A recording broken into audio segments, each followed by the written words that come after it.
ایک شخص کا بیٹا رات کو دیر سے آتا اور جب بھی اس سے باپ پوچھتا کہ بیٹا کہاں تھا تو جٹ سے کہتا دوست کے ساتھ تھا۔ ایک دن بیٹا جب بہت زیادہ دیر سے آیا تو باپ نے کہا کہ بیٹا آج ہم آپ کے دوست سے ملنا چاہتے ہیں۔ بیٹے نے کہا کہ ابا جی اس وقت ابھی رات کے 2 بجے ہیں، کل چلتے ہیں۔ نہیں ابھی چلتے ہیں، آپ کے دوست کا تو پتہ چلے، باپ نے ابھی یہ زور دیتے ہوئے کہا۔ جب اس کے گھر پہنچی اور دروازہ کھٹکھٹایا تو کافی دیر تک کوئی جواب نہ آیا۔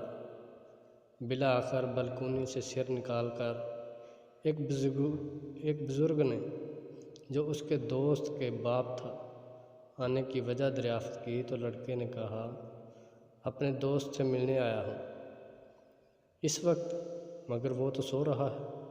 بزرگ نے جواب دیا چچا آپ اس کو جگاؤ، مجھے اس سے ضروری کام ہے۔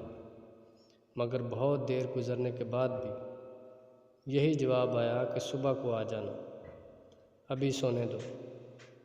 اب تو عزت کا معاملہ تھا تو اس نے ایمرجنسی اور اہم کام کا حوالہ دیا، مگر آنا تو درکنار، دیکھنا اور جھانکنا بھی گوارا نہ کیا۔ باپ نے بیٹے سے کہا کہ اب چلو میرے ایک دوست کے پاس چلتے ہیں جس کا نام خیر دین ہے۔ دور سفر کرتے اذانوں سے ذرا پہلے وہ اس گاؤں پہنچے اور خیر دین کے گھر کا دروازہ کھٹکھٹایا، مگر جواب ندارد۔ بالآخر اس نے زور سے اپنا نام بتایا کہ میں اللہ دیتا، مگر پھر بھی دروازہ ساکت اور کوئی حرکت نہیں۔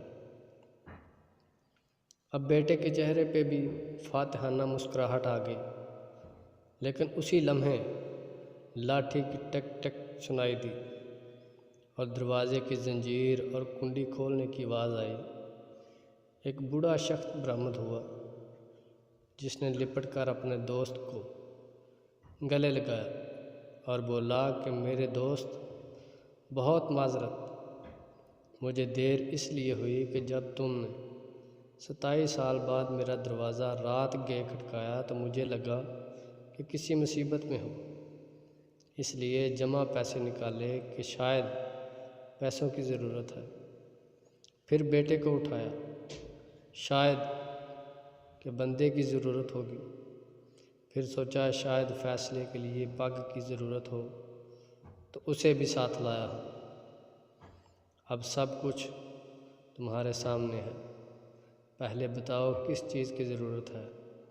یہ سن کر بیٹے کی آنکھوں سے آنسو آ گئے کہ ابا جی کتنا سمجھاتے تھے کہ بیٹا دوست وہ نہیں ہوتا جو راحت جگہوں میں ساتھ ہو، بلکہ وہ ہوتا ہے جو ایک آواز پر حق دوستی نبھانے آ جائے۔ آج بھی کئی نوجوان ایسی دوستیوں پہ اپنے والدین کو ناراض کرتے ہیں، باپ کے سامنے اکڑ جاتے ہیں۔ اللہ ہم سب کو ہدایت دے۔ اگر آپ دوستوں کو ہماری کہانیاں اچھی لگتی ہیں تو لائک کمنٹس کیا کریں۔ مزید ویڈیوز دیکھنے کے لیے ہمارے چینل کو سبسکرائب کریں۔ شکریہ۔